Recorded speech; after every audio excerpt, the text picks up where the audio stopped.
friends? I don't know. But let's get back on the hot, muggy street of New York. The GBA is one of the most popular handhelds of all time. Packing in the power to give the Super Nintendo a run for its money, it was a mind-blowing upgrade over the equally popular Game Boy Color. However, obviously it's not for sale anymore, being discontinued in 2010.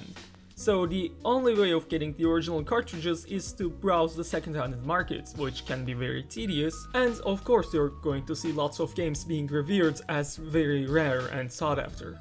Yes, I know Nintendo has the Virtual Console service. I guess they had the Virtual Console service, but the amount of games are minuscule and aren't we talking about the original system here, folks? The chances of you getting the GBA games you want that aren't Mario or Zelda are very slim, so your fate seems grim. There has to be another way, right? Well, glad you asked. Flashcards.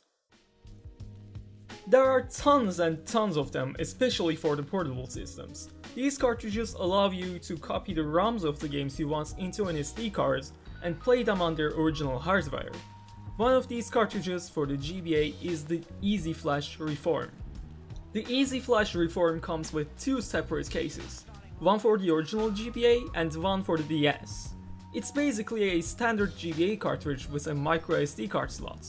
You just have to format a regular microSD card as FAT32 and go to the website linked below in the description to download the latest firmware titled EZFlash 4.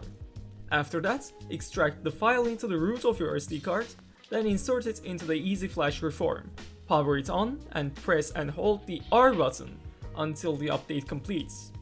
You need the latest version before copying any games. Oh, and I have to mention that the original UI sucks, so people eventually started making their own skins for it, such as EZFlat or Material Easy, which is my favorite for obvious reasons. Installation of these skins are the same as updating the firmware, as they are just slightly modified versions of the original firmware files. Well, after all of that, you can finally copy some game ROMs, and I'm not going to tell you where to get them, to your SD cards and open them in your EZFlash. Once you open them, the GBA plays them as if they are actual game cartridges.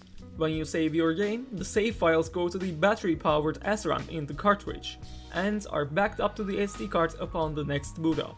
These save files get copied back to the SRAM in the cartridge when you boot the game up again.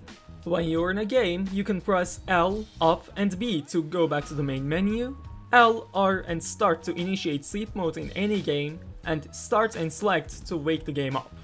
These features are good and all, however they may cause some incompatibility problems in some games, so it is recommended that you turn these extra features off if you experience problems.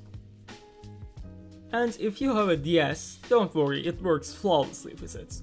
Actually, it was optimized for it because it has an extra shell built specifically for usage in a DS. If you have played GBA games on your DS or DS Lite before, you know that they don't sit flush in there. Using a regular Phillips head screwdriver, you can insert the DS shell on it, and it will sit completely flush in your DS. So you can just insert it and forget about it. It does work with the standard GBA shell as well, but obviously it doesn't look nearly as nice.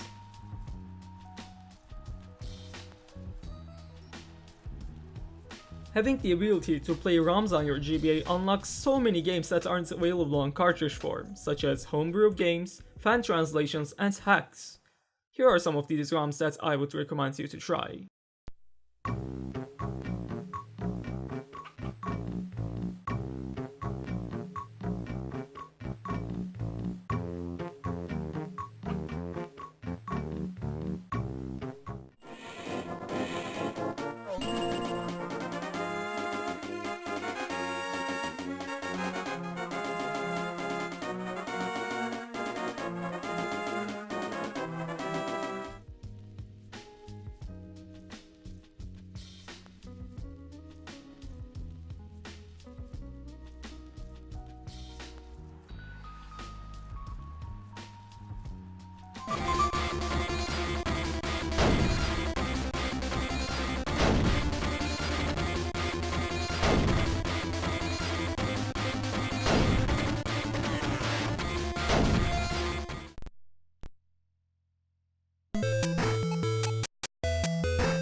Obviously, this card has some downsides too. For example, there is no real-time clock, which is required by some games including Pokemon. However, this is fixable by some basic workarounds. Other than that, there is no save state support either, which will be important to some folks, and no cheat support either. If these are very important to you, you can buy the latest flash card from EZFlash named Omega, but I think the Reform is still a good option considering it's cheaper and covers the essentials very well.